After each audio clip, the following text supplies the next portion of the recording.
பார்வையினார் என் கண்ணை எரிப்பவள் யார்? ஒரு தொடர்கதையே இங்கு விடுகதையா? அந்த விடையின் எழுத்து எந்தன் விதி வந்து மறித்தத பொங்குது, கண்ணீரும் பொங்குது. ஓ கண்கள் உன் பிம்பம் தங்குதே.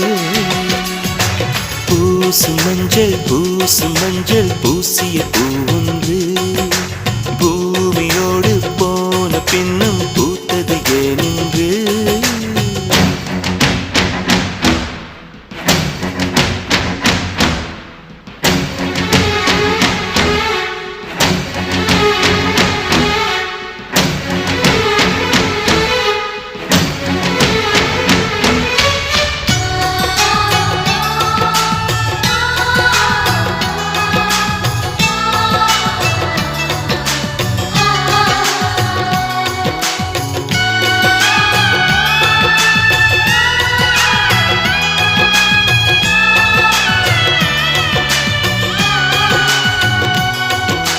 வடக்கே ஒரு அஸ்தமனம், தெற்கே ஒரு சந்திரோதயம், ஆகாயம் என்னோடு